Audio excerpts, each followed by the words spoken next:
Lantas apa Bu sebetulnya alasan dibalik edaran status waspada nipah yang dikeluarkan oleh Kemenkes saat ini? Ya, pertama tentunya kita tahu bahwa Nipah ini adalah penyakit, yang disebabkan hewan.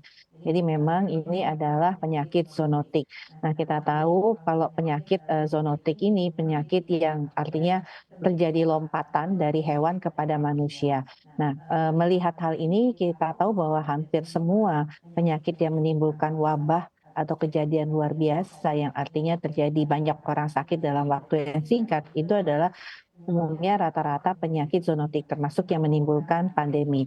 Yang kedua adalah kita tahu bahwa penyakit ini ada di, kelelawar buah ya, yang merupakan, kalau kita bilang host utamanya. Nah, dari sini kita tahu bahwa kelelawar buah ini bisa berada di mana saja dan penyakit nipah ini, virus nipah ini adalah, memang virus yang ada pada kelelawar buah tadi. Nah, oleh karena itu setelah WHO juga meng-highlight ini sebagai suatu, public health, emergency concern, maka tentunya perlu untuk, setiap negara mewaspadai termasuk Indonesia. Untuk kemudian kita mencegah supaya jangan terjadi ya, seperti kalau kita lihat di India ya cukup banyak orang yang terpapar. Baik Bu Nadia, tapi kalau dari RI sendiri ya Bu, atau mungkin dari pandangan Ibu sendiri, apakah sebetulnya nipah ini benar-benar berbahaya dan juga berpotensi menjadi ancaman seperti pandemi baru Bu? Artinya mungkin seperti pandemi COVID-19 nantinya bisa saja terjadi.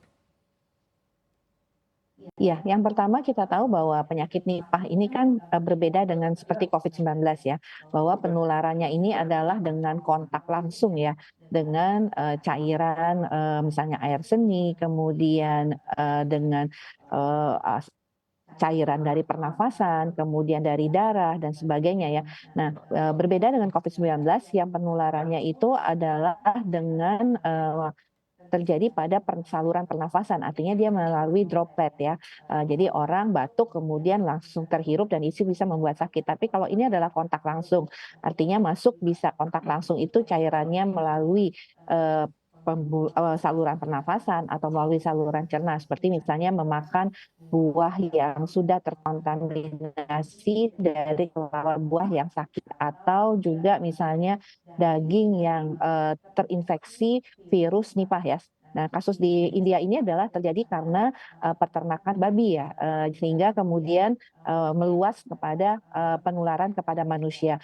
Dan, penularan daripada nipah ini masih penularan yang sifatnya zoonosis, artinya penularan dari hewan ke manusia. Belum, ada secara bukti yang lebih besar bahwa penularan itu terjadi antar manusia ke manusia. Nah, ini artinya, kita tetap waspada dan, lebih baik ya, mencegah ya. Oleh karena itu, kemungkinan untuk dia menjadi pandemi seperti COVID-19, kelihatannya, kecil, tetapi kemungkinan untuk kemudian nanti terjadi wabah pada misalnya peternakan itu tetap harus kita jaga supaya nanti tidak terjadi penularan pada manusia, dan kalau penularan pada manusia bisa kemudian meluas dalam jumlah yang besar, tapi mungkin skalanya itu hanya terbatas.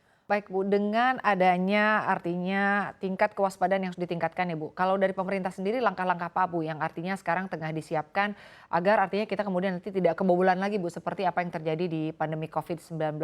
Kita lihat kan sebetulnya kalau di India ini sudah menyebabkan kematian ya. Artinya ini juga perlu kita waspadai Bu. Langkah-langkah apa Bu? Langkah konkret yang tengah disiapkan oleh pemerintah untuk saat ini? Ya, kita pahami bahwa, apa yang dilakukan dari virus Nipah ini adalah fatalitasnya yang tinggi, antara 40 sampai 70%.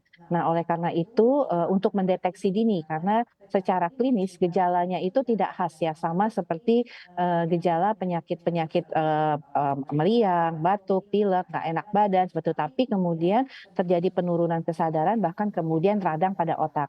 Nah, oleh karena itu yang sekarang kita lakukan pertama adalah membangun kewaspadaan, masyarakat juga, terutama tadi pekerja ataupun peternak, babi, sapi, kemudian peternak lainnya, kemudian juga petani buah, karena tadi hewan utamanya itu hostnya itu adalah kelelawar buah, sehingga mengolah buah, mencuci buah sampai bersih, tidak meminum tadi ya seperti air nira ataupun juga buah yang sudah tergigit atau terkontaminasi kelelawar itu untuk tidak dilakukan saat ini.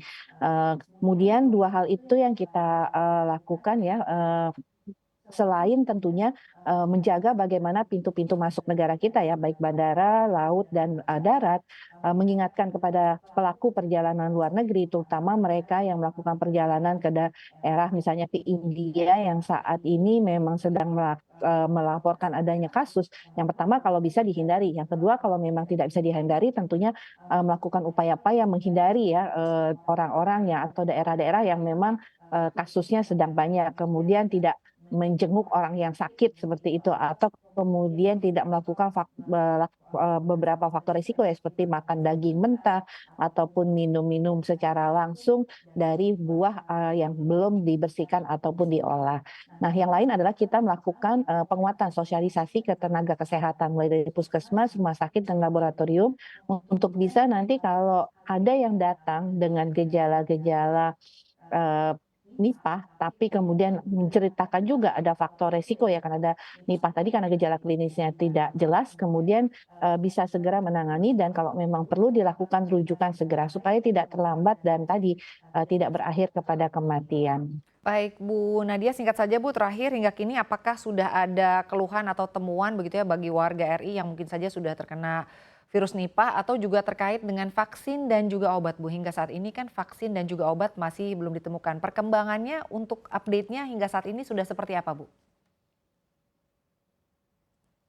Iya, sampai saat ini kalau kita lihat kan kasus ini ditemukan 98 di Malaysia, di desa Nipah, kemudian meluas sampai Singapura. Nah, baru sekarang sudah kalau dari 98 baru 2023 ada kasus lagi dilaporkan. Nah, di Indonesia sendiri sampai saat ini belum ada kasus Nipah yang kita deteksi, tetapi untuk pemeriksaan laboratorium karena ini kasusnya sudah pernah ditemukan 98, kita juga sudah bisa yang melakukan pemeriksaan Nipah ini. Yang kedua adalah kita tahu memang vaksin dan obatnya belum ada. Jadi memang upaya untuk menemukan secara dini sehingga kemudian bisa memberikan pengobatan-pengobatan yang sifatnya meredakan gejala sehingga tidak jatuh pada kondisi yang berat, ini yang diutamakan.